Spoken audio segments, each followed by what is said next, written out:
Enoch, and particularly the copy of Enoch that is in the Ethiopian Bible, and that, oh, well, that's actually reflective of the original Bible because the Ethiopian Bible is the oldest. Mel Gibson didn't just find an ancient manuscript about Jesus. He found a 2,000-year-old warning about right now. Preserved by Ethiopian monks in cliff monasteries, these texts describe our exact moment: artificial intelligence, surveillance networks, false messiahs, the complete collapse of truth itself. And Gibson is turning it into a $100 million film that drops in 2027. If you think you understand what's coming, this changes everything. Subscribe now, because what you're about to see has been hidden from the world for 17 centuries. In 2004, Mel Gibson directed The Passion of the Christ, shot entirely in Aramaic, Latin, and Hebrew. No Hollywood compromises. Just raw, brutal, unflinching portrayal of suffering. The scourging, the crown of thorns, the slow collapsing march to Calvary, every blow and every wound, every moment of agony depicted with visceral precision. Critics called it excessive, but audiences understood something different. Gibson wasn't trying to entertain them. He was showing them something true, something that had been softened and romanticized for so long that the actual reality had been lost. On a modest budget, that film earned over $600 million worldwide, the highest grossing R-rated film in American history for nearly 2 decades. Gibson has said repeatedly, publicly, and with absolute conviction that The Passion only told half the story. For more than 20 years, he has been developing what he calls the project that haunts him, something he couldn't walk away from even when Hollywood tried to bury his career. That project is now officially titled The Resurrection of the Christ, 2 parts. Lionsgate distribution, a reported budget of $100 million. Production underway at Cinecittà Studios in Rome. Part 1 releases on Good Friday 2027. Part 2 arrives 40 days later on Ascension Day. In a 2022 interview with the National Catholic Register, Gibson explained that his film wouldn't follow a linear storyline. It would weave the resurrection together with events across time, past, present, and entirely different realms of existence. He said the film would have to begin with the fall of the angels, and to tell that story properly, you have to go somewhere else entirely, another realm, a dimension outside of normal space and time where different rules apply. Then on the Joe Rogan Experience, Gibson went even further. He revealed he was working from 2 scripts simultaneously. One was traditional, the following conventional narrative structure. The other was something he described as more like an acid trip. His exact words: "You're going into other realms. You're in hell. You're watching the angels fall." A filmmaker working from 2 scripts, one rational, one hallucinogenic, one describing the familiar, one describing the impossible. What Gibson didn't say explicitly, but clearly implied, was that he'd found source material for this vision that no other filmmaker had ever accessed. The Book of Enoch was written centuries before Jesus was even born, possibly as early as 300 BCE. It exists in the Ethiopian Bible today, preserved in the Ge'ez language in monasteries in the mountains of Ethiopia. But in Western Christianity, it was rejected, burned, and declared heretical starting in 363 AD.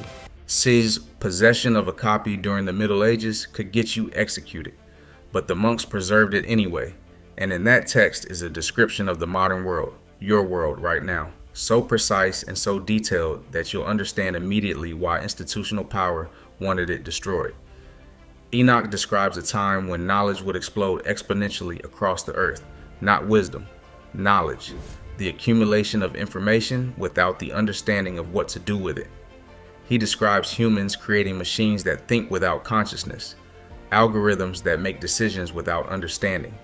He describes a time when information would spread instantaneously everywhere at once, when a message could reach billions of people simultaneously, when lies would circle the earth before truth could even put on its shoes. He describes entire civilizations being controlled by invisible networks that nobody fully understands, networks so complex, so layered, so opaque that even the people who built them can't explain how they work. He describes people worshiping things they created with their own hands, staring at glowing screens, organizing their lives around them, making decisions based on what those screens tell them, trusting machines more than other humans. He describes a time when truth would become negotiable, when the same event could be seen completely differently, depending on which information stream you're plugged into, when consensus reality would fracture into a million separate realities. He describes a time when humans would alter their own bodies, genetic manipulation, neural implants, consciousness uploading. Instead of playing God with technology they don't have the wisdom to use, he describes extreme wealth for some and desperate poverty for others, when leaders would be chosen not for wisdom but for their ability to manipulate through spectacle. And then he says this, knowledge shall increase in the latter days, but wisdom shall decrease. Many shall be deceived, and few shall be saved. A text written 2,000 years ago, describing the exact moment you're living in right now, describing technology that didn't exist yet, describing the precise conditions of 2026. This is not coincidence, this is prophecy. Mel Gibson didn't wake up one day and decide to make a visionary film about angels falling through multiple dimensions. There was a catalyst, a discovery. What Gibson found was the Book of Enoch as it appears in the Ethiopian Bible. More specifically, the ascension of Isaiah and the Book of the Watchers, texts that describe a cosmic architecture in extraordinary detail. The ascension of Isaiah describes the prophet being taken on a guided journey through 7 distinct levels of heaven. Not a vague spiritual metaphor, a structured architectural account of cosmic realms, each with its own beings, its own laws of reality. In the first heaven, angels oversee the earth. In the second, the movements of stars and celestial bodies are directed. In the third, paradise itself exists, including the tree of life. Not as myth, as a real place in a real dimension. Isaiah passes through gates of living fire. He walks on floors of crystallized starlight. He encounters architecture made of pure energy. Everything he sees is beyond human comprehension, yet he is shown it anyway. By the 6th heaven, Isaiah is collapsing. The splendor of the beings there is too much for a human body to endure. Then the 7th heaven, a place no created being could survive by nature. Isaiah beholds the beloved one, a figure of radiant authority, infinite knowledge, infinite power, poised to descend into human existence. And this is where the text becomes astonishing. It describes Christ's descent in extraordinary detail, but not as a fall, as a deliberate, surgical act of self-concealment. At each level of heaven, Christ deliberately veils his own divinity so the beings there can perceive him, his brilliance dimming at every stage, not because his power fades, but because he chooses to restrain it. The infinite compressing itself into smaller and smaller forms. By the time he arrives in Bethlehem as a human infant, even the lower angels see nothing but a child, completely unremarkable. Only God the Father recognizes who he truly is. Every other being in creation has been deceived by the sheer scale of his sacrifice. Gibson read this text and understood immediately what he could film. Here was a narrative framework that allowed him to show multiple dimensions. Here was source material that was ancient, authentic, and had been suppressed for 17 centuries. Here was the material that would allow him to tell the story that had been haunting him for 20 years.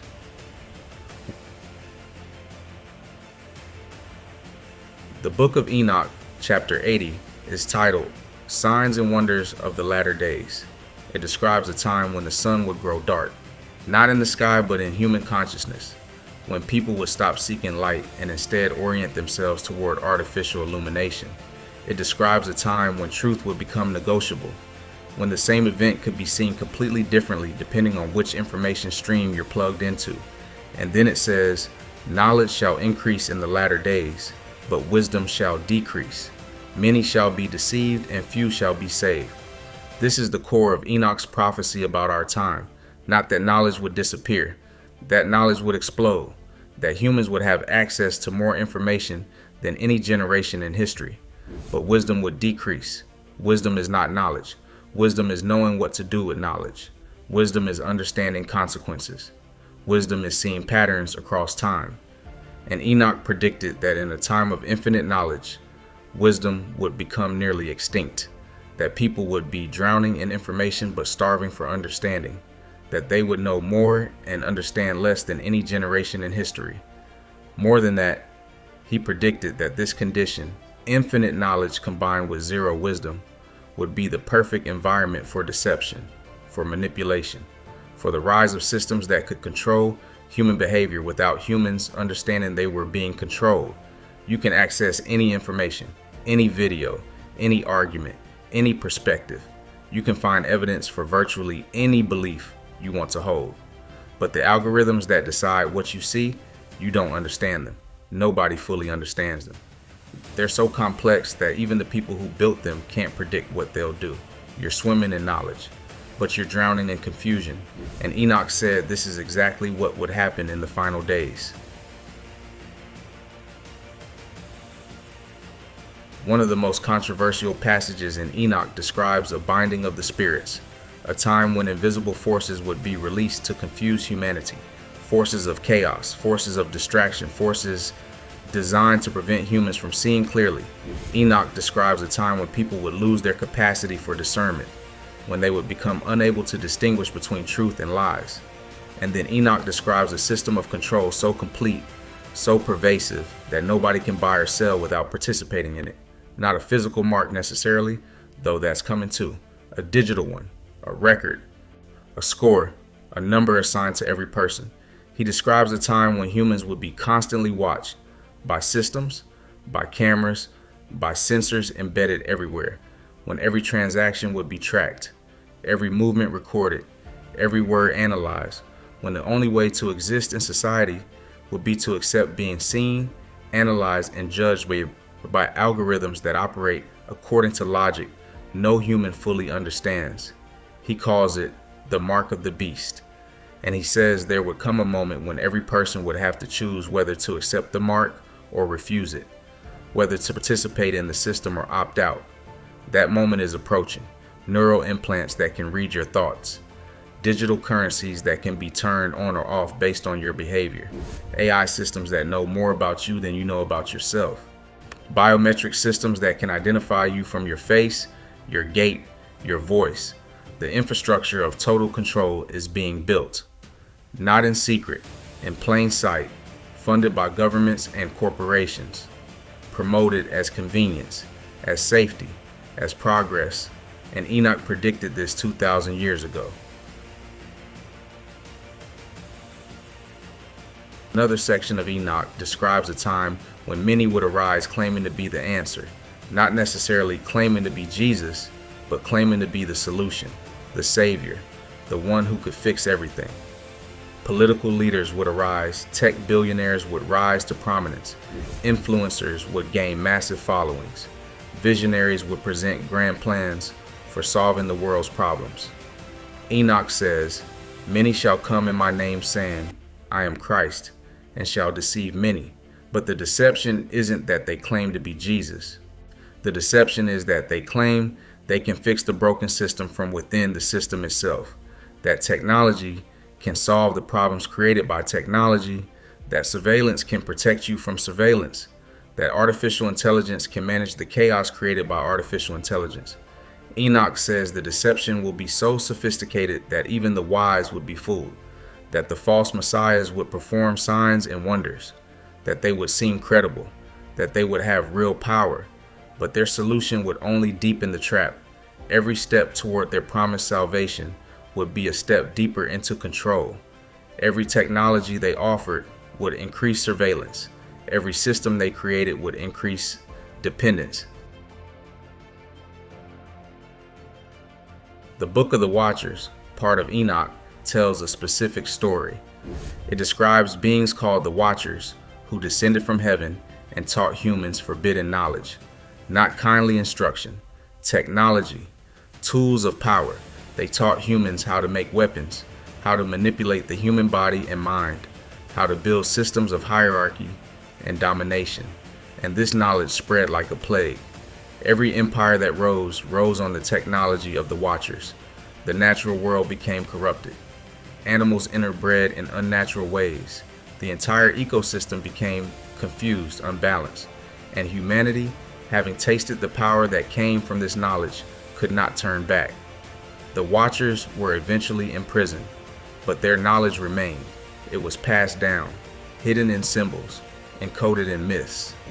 And the prophecy states that in the final days, in the days right before the end, that knowledge would be released again, that humans would rediscover the technologies that the Watchers originally taught, that they would build them again, this time with even greater sophistication. Think about what's happening right now. Artificial intelligence that can generate images indistinguishable from reality, that can create deepfakes so perfect you can't tell if you're watching a real person or a fabricated one. Surveillance networks that track every movement, every purchase, every search. Facial recognition systems that can identify you in a crowd. Neural interfaces that can read your brain activity. Genetic manipulation that edits the blueprint of life itself. The ability to enhance human bodies beyond their natural limits. The ability to play God without wisdom. The Watcher's technology is being rediscovered, and according to Enoch, is happening in the exact moment described in the prophecies. Mel Gibson is not making a traditional Bible movie. He's making a film for people living in the prophesied final days. He's making a film that will show audiences the moment described in the ancient texts, the moment when cosmic forces collide with human reality, the moment when the infinite attempts to compress itself into the finite. Gibson has said repeatedly that his film will be unlike anything cinema has ever attempted, that it will be visionary, that it will destabilize audiences. But here's what he hasn't said explicitly. His film will make the prophecies visible. It will show people what Enoch was describing. It will make the abstract concrete. And that matters because people need to understand what era they're living in. They need to understand that the technologies being celebrated, AI, surveillance, genetic manipulation, are not neutral tools. They are the implementation of ancient knowledge that was suppressed for 17 centuries. They need to understand that the false messiahs are already here, that the leaders being promoted are offering solutions that will only deepen the trap. They need to understand that they have a choice. And this is the most important part. Enoch doesn't describe the final days as inevitable fate. He describes them as a choice point, a moment when humanity collectively decides which direction to go, a moment when each person decides which authority to follow. The false messiahs are offering one path: embrace the technology, accept the mark, surrender to the systems. But there's another path, the path that the monks understood when they spent their entire lives copying these texts in candlelit rooms. The path of resistance, the path of refusal, the path of awakening to the divine that already lives within every human being, that no system can control. Gibson's film will show both paths. It will show the moment when the cosmic Christ, the being of fire and light described in Enoch, descends through multiple dimensions and confronts the systems of control. It will show the moment of resurrection, but it will also leave the choice to the audience. What will you do with this information? If one version of Christ could be buried so completely that billions never knew he existed, what other truths are being hidden right now? What other prophecies are being suppressed? What other warnings are being silenced? The Ethiopian texts describe a moment, this moment, when the final battle for human consciousness would begin, not with armies, with information, with images, with technology that could make anyone believe anything. The victory goes to whoever controls the narrative. The question is, whose narrative will you choose to follow? The false messiahs are offering certainty. They're offering solutions. They're offering a world where you don't have to think, don't have to choose. Just surrender. Just accept the mark. Just trust the system. Or you can choose the harder path, the path of awakening, the path of resistance, the path of recognizing that the divine is already within you, that you don't need permission from any system or leader. One path is easier in the short term. It's a gentle descent into digital bondage. The other path is harder. It requires courage. It requires sacrifice. It requires you to resist the systems designed to make you comfortable. But it leads somewhere. It leads to resurrection. The monks who preserved these texts chose the harder path. They knew they would never see the world they were working toward, but they copied anyway. Now it's your turn to choose. Drop your answer in the comments. And if you want to be here when we break down the next forbidden prophecy, the text about what actually happens when enough people refuse the mark, subscribe now and turn on notifications. Because the Ethiopian Bible contains warnings about what comes next that will make everything you've read here make perfect sense, and very few people have seen them. But that's about to change. The resurrection is coming, and you get to choose which side of history you're on